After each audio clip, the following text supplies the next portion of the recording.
Hi friends, Malayalam club എന്ന YouTube ചാനലിലേക്ക് ഏവർക്കും സ്വാഗതം. ഞാൻ വിചാരിച്ച എൻ്റെ ജീവിതകഥ, ഞാൻ അനുഭവിച്ചിട്ടുള്ളത്, ഞാൻ കഷ്ടപ്പെട്ടിട്ടുള്ളതായിട്ടുള്ള എല്ലാ കാര്യവും ഞാനിങ്ങനെ അവതരിപ്പിക്കാമെന്ന് എൻ്റെ മനസ്സിൽ തോന്നി. അതുകൊണ്ടാണ് ഞാനിങ്ങനെ പറയാമെന്ന് കരുതി വന്നിരിക്കുന്നത്. അപ്പം പിന്നെ ഞാൻ കഴിഞ്ഞ കഥയിൽ ഞാൻ പറഞ്ഞിരുന്നല്ലോ, ഞാൻ ഒരുപാട് കഷ്ടപ്പെട്ട കാര്യതകളൊക്കെ ഞാൻ എല്ലാവരോടും പറഞ്ഞിരുന്നു. എങ്കിലും അതിൻ്റെ കറക്റ്റായിട്ടുള്ള ഒരു ഇത് ഞാൻ പറഞ്ഞുതരാം. ഞാൻ എൻ്റെ അമ്മ, അച്ഛൻ, ചേച്ചി, ഇത്രയും പേരുമാണ് ഉള്ളത്. ചേച്ചിയുടെ ആദ്യത്തെ കല്യാണത്തിന് കഴിഞ്ഞതിൽ 2 പിള്ളേരുണ്ട്.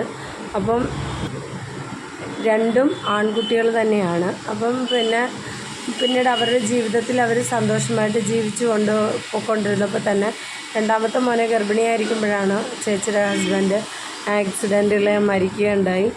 അങ്ങനെ അത് അവിടെ തീർന്നു. ആ സബ്ജക്റ്റ് അതോടുകൂടി തീരുകയാണ്. പിന്നെ അത് കഴിഞ്ഞ് ചേച്ചിയെ രണ്ടാമത് ഒരാൾ കല്യാണം കഴിച്ചുകൊണ്ട് പോയി. അപ്പം അവർ ആ കുഞ്ഞിനെ നോക്കിക്കൊള്ളാം എന്നൊക്കെ പറഞ്ഞിട്ടാണ് കല്യാണം കഴിച്ചത്. അതായത് രണ്ടാമത്തെ മോനെ പൊടിക്കുഞ്ഞായിരുന്നു, 1.5 വയസ്സൊക്കെ ഉള്ളപ്പോഴാണ് ചേച്ചിയുടെ കല്യാണം നടന്ന് അങ്ങനെ അങ്ങ് പോയി. അങ്ങനെ അവരോടൊപ്പം ജീവിക്കാൻ തുടങ്ങിയപ്പോഴത്തേക്കും, അവിടെ ചെന്നപ്പോഴത്തേക്കും പിന്നെയും വേറൊരു കുഞ്ഞിനെ ഗർഭിണിയായി. അങ്ങനെ ഒരു മോളായിരുന്നു അതിന് ഗർഭിണിയായപ്പോഴത്തേക്കും ഈ കുഞ്ഞിനെ അവർക്ക് വേണ്ട.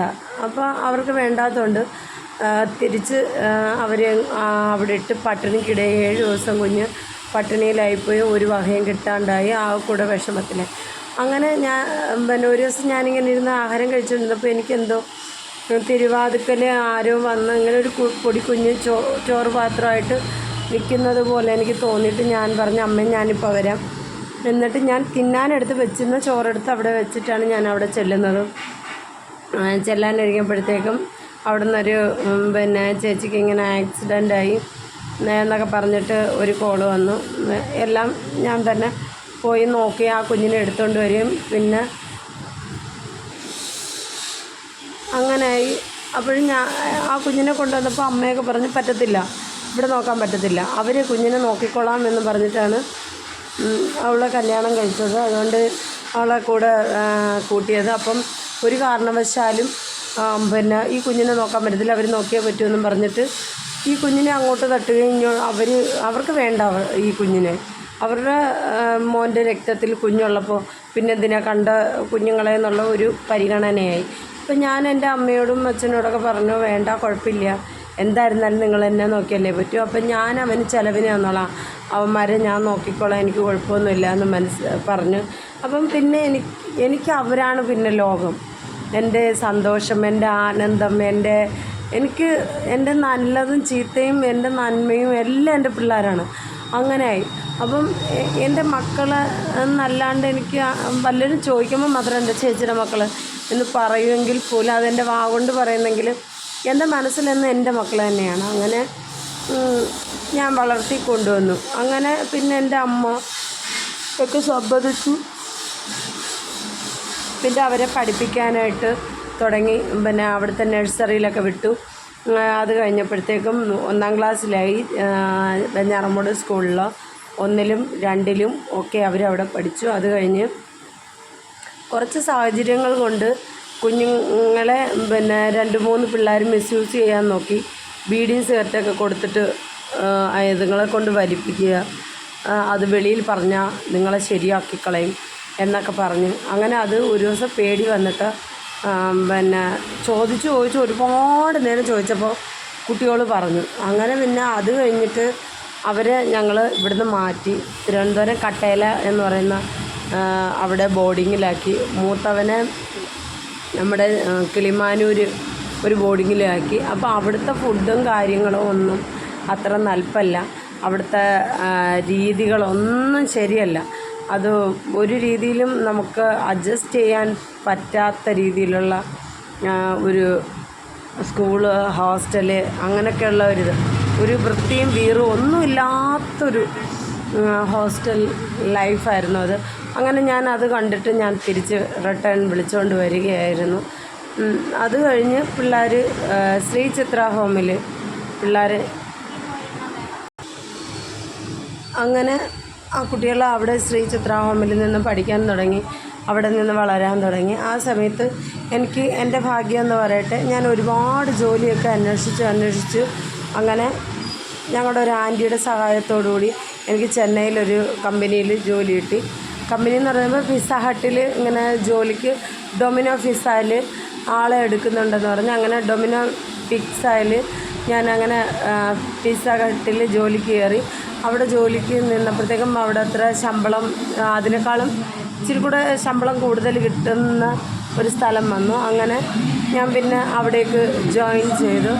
അപ്പം എനിക്കാണെങ്കിൽ എൻ്റെ വീടിനെ നോക്കുക, എൻ്റെ വീടിനെ സംരക്ഷിക്കുക എന്നതായിരുന്നു എൻ്റെ മെയിൻ ലക്ഷ്യം. വെറും 7,000 രൂപയായിരുന്നു എനിക്ക് കിട്ടിക്കൊണ്ടിരുന്നത്.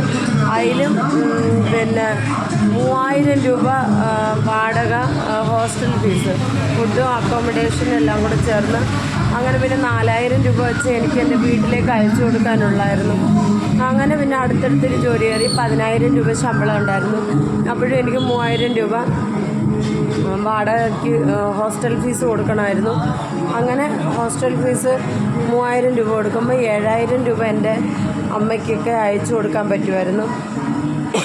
ആ പിള്ളേർക്ക് പഠിത്തത്തിൻ്റെ എല്ലാ കാര്യം ചെയ്യാൻ പറ്റുമായിരുന്നു. അങ്ങനെ പിന്നെ ഞാൻ നോക്കിയപ്പോഴത്തേക്ക് എനിക്ക് അതിനേക്കാളും ശമ്പളം കിട്ടുന്ന ജോലി എന്ന് പറഞ്ഞാൽ പാർട്ട് ടൈം ജോലിയായിരിക്കും. അങ്ങനെ എഴുതി ഐസ്ക്രീമിൻ്റെ ആ മേളിലൊട്ടിക്കുന്ന, അതായത് കപ്പ് ഐസ്ക്രീമിൻ്റെ മേളിലൊട്ടിക്കുന്ന പ്രസ്സിൽ ഒരിടത്ത് ജോലി കയറി. പിന്നെ സെറോക്സ്, അതായത് ഫോട്ടോസ്റ്റാറ്റ് എടുക്കുന്ന കടയിൽ കൂടെ ജോലി കയറി. അതേമാതിരി ബാറ്റ ഷോറൂമിൽ രാവിലെ 6 മണി മുതൽ പിന്നെ 9 മണി വരെ, 9-9:30 വരെ പിന്നെ ഇതിൽ ഐസ്ക്രീമിൻ്റെ ഇതിൽ പണി ചെയ്യാൻ തുടങ്ങി. അങ്ങനെ ബാറ്റ ഷോറൂമിൽ 9:30 മുതലാണ് എൻ്റെ ഓഫീസ് ടൈം. അതിൻ്റെ തൊട്ടടുത്ത് തന്നെ ഉണ്ട് എല്ലാം. എനിക്ക് തൊട്ടടുത്ത് എനിക്ക് കിട്ടിയത് കൊണ്ട് എൻ്റെ ഭാഗ്യം. അങ്ങനെ അവിടെ ബാറ്റ ഷോറൂമിൽ ജോലി കയറി. അവിടെ ആ ജോലി കഴിഞ്ഞിട്ട് അടുത്ത് ഇറങ്ങി വരുമ്പോഴത്തേക്ക് 5 മണിയാകുമ്പോൾ ഞാൻ ഇറങ്ങും. 5:30 മുതൽ 6, 7, 8:15 വരെ, 8:30 വരെ അടുത്ത ഒരിടത്തിൽ പിന്നെ ജോലി. ഏതെന്ന് വെച്ച് കഴിഞ്ഞാൽ പിന്നെ ഫോട്ടോസ്റ്റാറ്റ് എടുക്കുന്നിടത്ത്. അങ്ങനെ ഐസ്ക്രീമിൻ്റെ പിന്നെ കവറ് അടപ്പ് ഉണ്ടാക്കുന്നിടത്തിലും ബാറ്റ ഷോറൂമിലും അവിടെയും ജോലി ചെയ്തപ്പോഴത്തേക്കും എനിക്ക് പിന്നെ 6,000 രൂപ കിട്ടുമായിരുന്നു ഈ കപ്പ് ഉണ്ടാക്കുന്നിടത്ത്. അത് എണ്ണത്തിലാണ് നമുക്ക് അതിൻ്റെ ശമ്പളം കിട്ടുക. അങ്ങനെ അവിടെയൊക്കെ ജോലി ചെയ്താണ് ഞാൻ പിന്നെ കാശ് അയച്ചുകൊണ്ടിരുന്ന 10-15 രൂപ.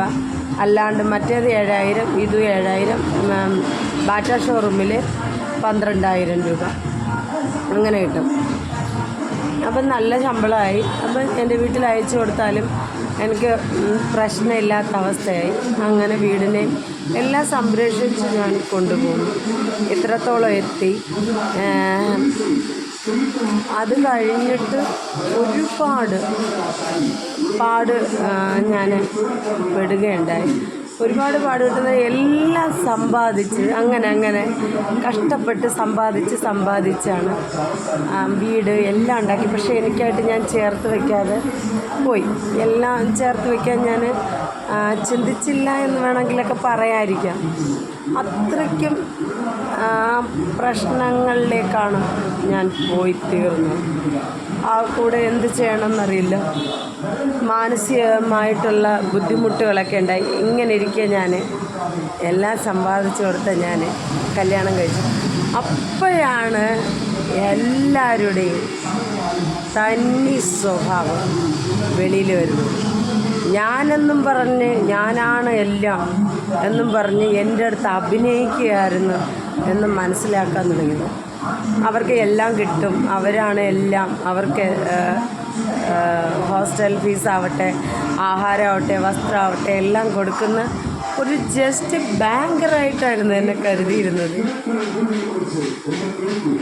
ആശുപത്രി പോകാൻ വേണ്ടി കാശ് കൊടുക്കുന്ന ഒരു ബാങ്ക്. ആഹാരം, ഇഷ്ടമുള്ള ആഹാരം മേടിച്ച് കഴിക്കാൻ കാശ് കൊടുക്കുന്നൊരു ബാങ്കർ, ഡ്രസ്സ് മേടിക്കാൻ സഹായിക്കുന്നൊരു ബാങ്കർ. അവർ ആർഭാടങ്ങൾക്കൊക്കെയും ബാങ്കിങ്. ഞാൻ അവസാനം ഹോസ്റ്റൽ ഫുഡ് ശരിയല്ല എന്നുണ്ടപ്പോൾ എനിക്ക് അൾസർ വന്ന് ആകെ കൂടെ പ്രശ്നമായപ്പോൾ ഞാൻ ഹോസ്റ്റൽ ഫുഡ് വിട്ടു.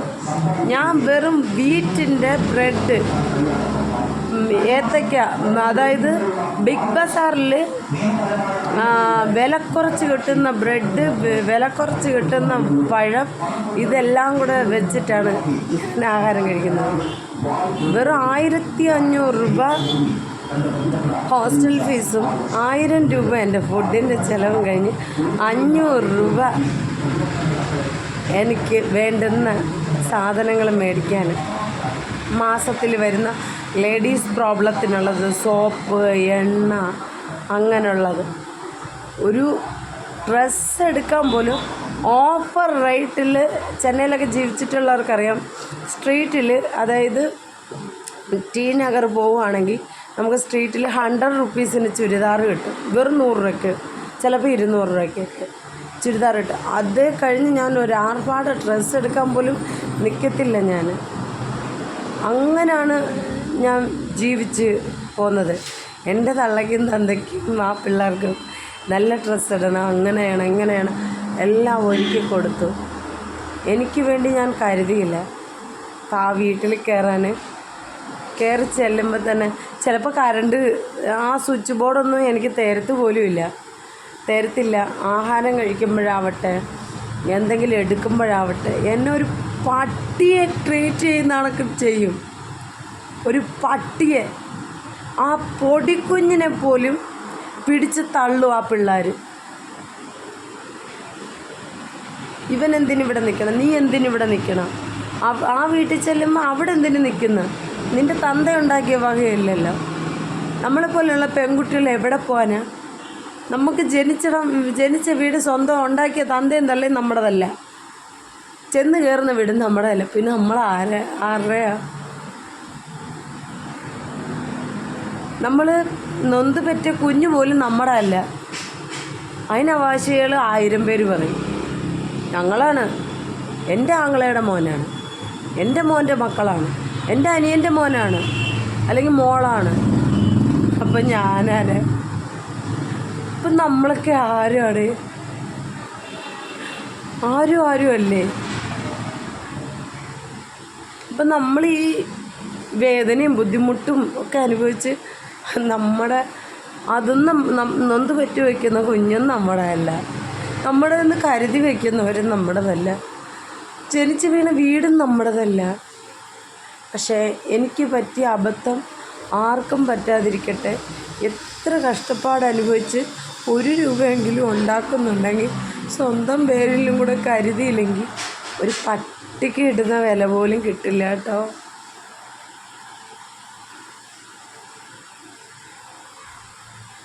അത്രയ്ക്ക് വിഷമമുണ്ട്. എനിക്കാണെങ്കിൽ ഒരു 1.5 സെൻറ്റ് സ്ഥലം എൻ്റെ പേരിൽ എവിടെയെങ്കിലും കിട്ടിയിരുന്നെങ്കിലെന്ന് ആഗ്രഹിച്ചാണ് ഞാൻ നടക്കുന്നത്. 1.5 സെൻറ്റ് സ്ഥലം. എനിക്ക് പറവണ്ടാരം പോലത്തെ വീടൊന്നും വേണ്ട. ഒരു കുഞ്ഞൊരു വീട്, 1 ബെഡ്റൂം, 1 ഹാള്, 1 കിച്ചൺ, ഇത്രയുള്ളൊരു കുഞ്ഞു വീട് കിട്ടിയാൽ മതി. ഒരുപാട് വലിപ്പമുള്ള വീട് ഉണ്ടാക്കുന്നതിലല്ല. നമ്മുടെ പേരിൽ അന്ന് 1 സെൻറ്റ് ഇല്ല, എനിക്ക് 50 സെൻറ്റ് മേടിക്കാനുള്ള ഇതും ഉണ്ടായിരുന്നു.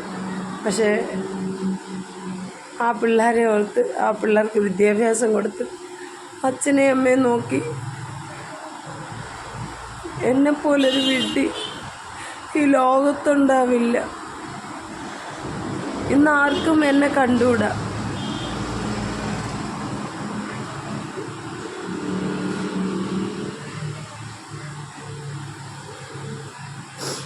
ഇപ്പം ഞാനൊരു കട നടത്തുന്നു. കട കണ്ടോ? ഒരു വകയില്ല. എന്തിനിവിടെ വന്നിരിക്കുന്നതെന്ന് പോലും എനിക്കറിയില്ല. പക്ഷെ അല്പം നേരത്തെ സമാധാനം കിട്ടാനാണ് ഇവിടെ വന്നിരിക്കുന്നത്.